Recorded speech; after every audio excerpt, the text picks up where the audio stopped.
राम। जैसा कि आप सभी जानते हैं, हमारे रामलला का आगमन अयोध्या में हो चुका है। उनका जीवन त्याग और मर्यादा से भरपूर रहा है। ऐसे ही त्याग और मर्यादा से भरपूर कविता तिवारी मैडम द्वारा निर्देशित प्रस्तुत करने आ रहे हैं नमन जैन। तो आइए सुनते हैं नमन जैन का संदेश।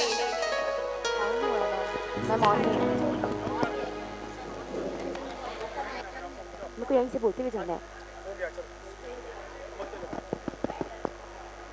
10 तक गिनूंगा। राम लिखते ही, पढ़ते ही, सुनते ही, देखते ही या दिखते ही मन में जो पहला विचार आता है उसे बांध कर रखिए, पूछूंगा।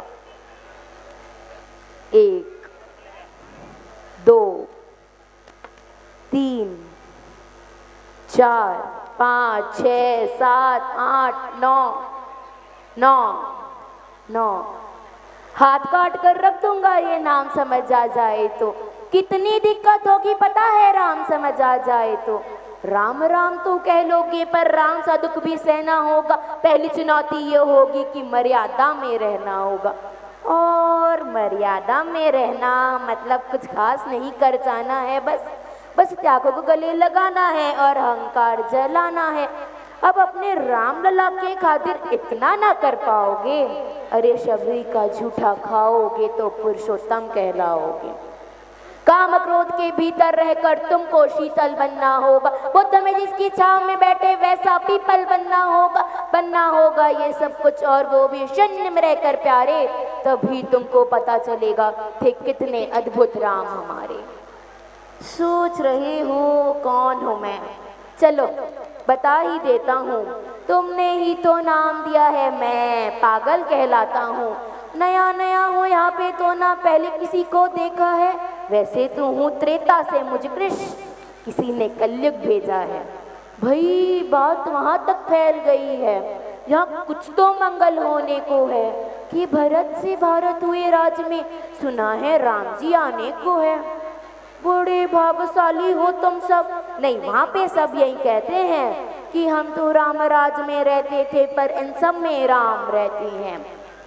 यानी तुम सब में राम का अंश पाए। नहीं मतलब वो तुम में आते हैं रहने।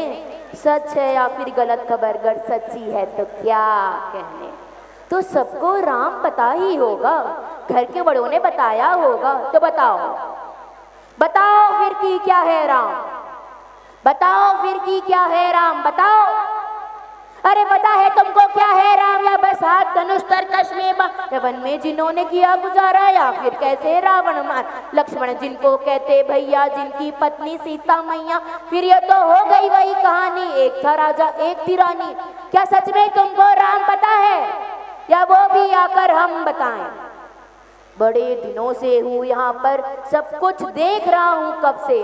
प्रभु से मिलने आया था, उन्हें छोड़कर मिला हूँ सबसे। एक बात कहूँ, अगर बुरा न मानो कि तुम तुरंत ही क्रोधित हो जाते हो, पूरी बात तो सुनते भी नहीं, सीधे घर पर आ जाते हो। ये तुम लोगों के नाम जपों में पहले सा आराम नहीं। ये तुम लोगों के नाम जपों में पहले सा आराम नहीं। इस जबरदस्ती के जय श्री राम में सब कुछ है बस राम नहीं। ये राजनीति का दाया बाया, जितना मर्जी खेलो तुम दाया बाया। अरे दाया बाया ये तुम्हारी वर्तमान प्रादेशिक भाषा में क्या कहते हैं? हाँ वो लेफ्ट एंड राइट। ये राजनीति का दाया बाया जितना मर्जी खेलो तुम, चेतावनी को लेकिन मेरी अपने जहन में डालो तुम। नीचे स्वार्थ के खातिर कर कोई राम नाम को गाता है तो खबरदार कर इज्जत की और मेरे राम को बांटा तो। भारत भूमि का तब कवि हूँ मैं, तभी निडर हो कहता हूँ राम है मेरी हर रचना में, मैं बजरंग में रहता हूँ। भारत की नींव है कविताएं और सत्य हमारी बातों में, तभी कलम हमारी तीखी और साहित्य हमारे हाथों में। तो सोच समझ कर राम कहो तुम, ये बस आतिश का नारा नहीं। तुम जब तक राम हृदय में नहीं, तुमने राम पुकारा नहीं। राम कृष्ण की प्रतिभा पर पहले भी खड़े सवाल हुए। ये लंका और ये कुरुक्षेत्र यूं ही नहीं थे लाल हुए।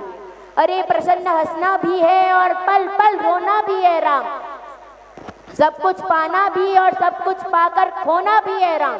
ब्रह्मा जी के कुलसर होके जो जंगल में सोए हो, जो अपनी जीत का हर्ष छोड़ रावण की मौत पर रोए हो, शिव जी जिनके सेवा खातिर मारूत रूप में आ जाए और शेषनाग बुध लक्ष्मण बन जिसके रक्षण हो जाए, और तुम लोभ क्रोध अहंकार छल कपट सीने से लगाकर सो जाओगे तो कैसे भक्त बनोगे उनके, कैसे राम समझ पाओगे। अघोर क्या है पता नहीं, और शिव जी का वरदान चाहिए, ब्रह्मचर्य का इल्म नहीं, नर भक्त स्वरूप हनुमान चाहिए। भगवा क्या है क्या ही पता, लहराना सबको होता है, भगवा क्या है वो जाने जो भगवा ओढ़ के सोता है। राम से मिलना, राम से मिलना, राम से मिलना है ना तुमको, निश्चित मंदिर जाना होगा, उससे पहले भीतर जा संग अपने राम को लाना होगा। जय सिया राम। और हाँ, अवधपुरी का उत्सव है, कोई कसर नहीं, मेरे प्रभु हैं आने वाले, रथ के उनको खूब सजाना। वो द्वापर में कोई रात के हैं, मुझे उन्हें भी लेने जाना है। चलिए तो फिर मिलते हैं, हमें भी अयोध्या आना है। जय बोलो सियावर रामचंद्र की।